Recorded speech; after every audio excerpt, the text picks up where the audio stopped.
Good morning. Thank you for coming to the Outcome Tracking System training.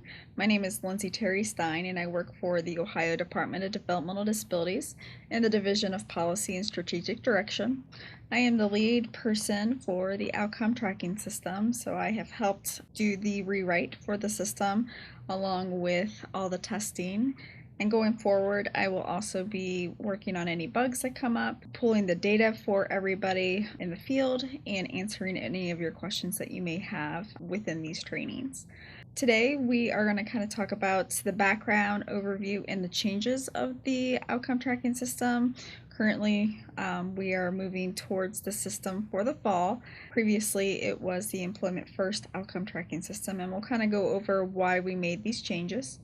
Within this training, we also will talk about roles, access, the reporting period, how data is pulled into the outcome tracking system, what every user's dashboard looks like, along with a questionnaire, assignment queues, and the advanced search. We'll talk about the questions that are within the system and the definitions to help you determine which question you should answer yes or no to. We're going to talk about entering data for the first time, entering data the second year, along with that pre-population that will make users' lives easier. We'll talk about the place on the path to community employment, reports, tips, and some resources. I wanted to share with you the Community Life Engagement Project Managers map. Currently we have 4 Community Life Project Managers. We have Britta Huff in the Northeast region, Tom Hess in the Southeast region, Kelly Shuck in the Northwest region, and Keith Banner in the Southwest region. These project managers, or CLEs, will be able to assist you out in the field not only with community life engagement and employment, but once the outcome tracking system goes live, they will be able to assist with any questions you may have as well, along with me, Lindsay Terry Stein. So a little bit about background on the outcome tracking system. If you all remember, back in March 2012, the Employment First executive order was launched and signed by the governor, which launched the Employment First initiative.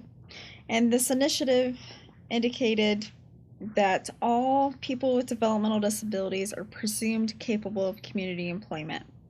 So within this executive order and the Employment First initiative, there was an advisory committee and task force created. The task force recommended that the Employment First outcome tracking system be created in order to track employment outcomes, to really understand what is happening in our service system to make data-driven decisions. Because with this executive order and Employment First initiative, everybody indicated that we should have benchmarks and goals. And one of the goals was to have 50% of those with disabilities employed by 2024.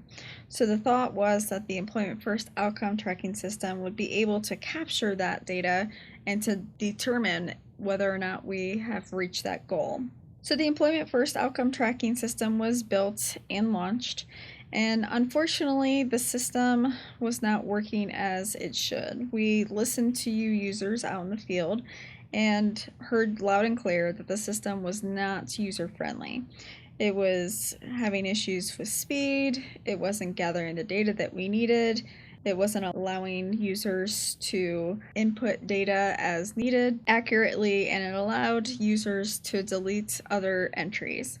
I was able to work with IT and fix some of the bugs within the Employment First outcome tracking system. We increased some of the speed, we removed 17 variables within the system, but it still wasn't getting what we needed. So because of that, we collaborated with our national partners, the Support and Employment Leadership Network, or SELN, and we also created a stakeholder work group in August of 2017. With the help of both SELN and the stakeholder work group, we determined that the Employment First outcome tracking system was just not getting us what we needed. So therefore, we determined that we needed to do a complete rewrite. So within the requirements for this rewrite, the stakeholder group said that we had 3 requirements that were must needs. It had to be easy to gain access, it had to be easy to enter data, and you had to be able to access that data. Currently, in the Employment First Outcome Tracking System, only county board users are able to gather data from the data warehouse, and that data is not really accurate either. So we wanted to make sure that we built a system that not only county board users would have access to, but those other users and provider agencies also receive the data. With that, the outcome tracking system was built and is replacing the Employment First outcome tracking system as of October 2019. The Employment First outcome tracking system was closed as of June 30th. We told the field that it would be closed on June 14th, but with some IT issues, we were not able to close it until June 30th. So whatever data was in the system and the Employment First outcome tracking system as of June 14th, all of that data will be pulled into the new outcome tracking system.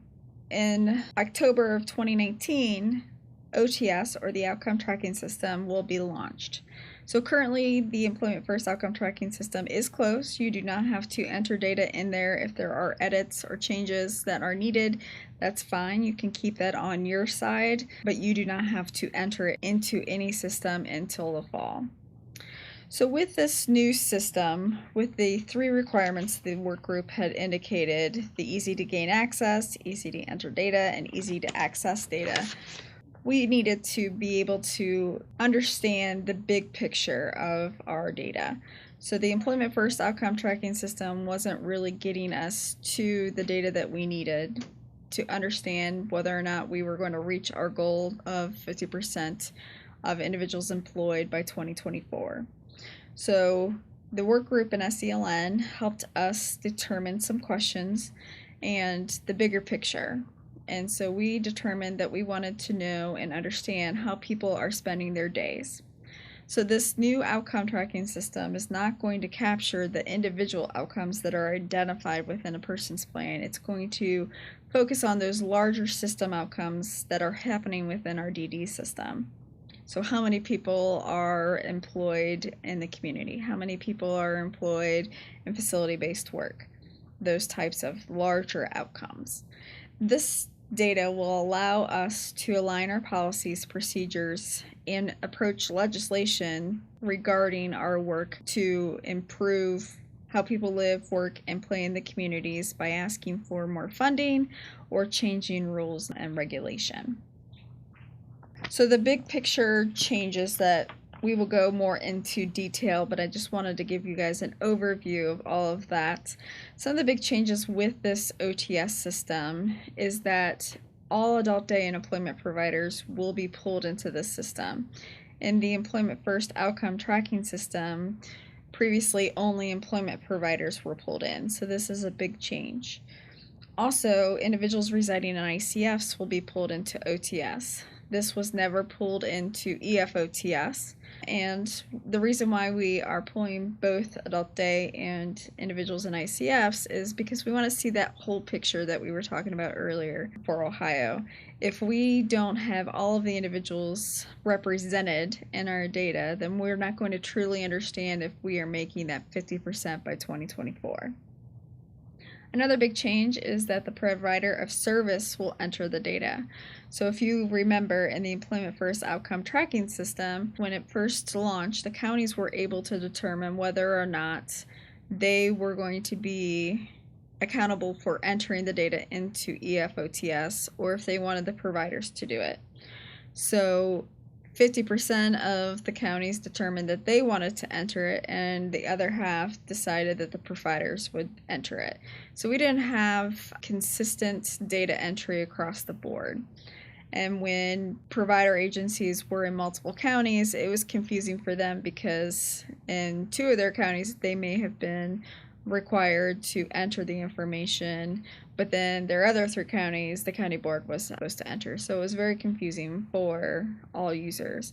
So with OTS, this new system, the provider that is providing those services will be required to enter the data.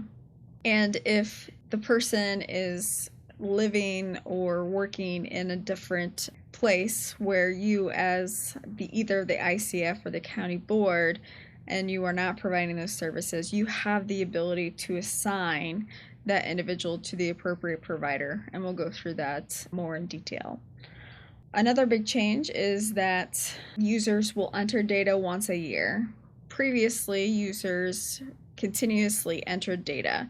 So in rule, it's required that users enter at least once a year, but we asked that if there was any changes in wages or hours, or if they were promoted or demoted, or they lost their job, we asked that you go back into the Employment First outcome tracking system and change that information. So it was constantly changing within the system, and it was difficult to obtain accurate data at any point in time. So with OTS, this new system, you will only be asked to enter data once a year, and this will give us a snapshot in time and will allow us to determine year after year a good baseline and trend data over the years of how individuals are spending their days. Another big change is the place on the path to community employment. So we are asking that both county boards and ICFs enter this information into the systems. And then we also added a pre-population ability within this new system to allow users to save some time and allow the system to pre-populate a answer and the questions that you previously did in order for you to just review it and edit it and move on. And we'll go further into detail as we go along.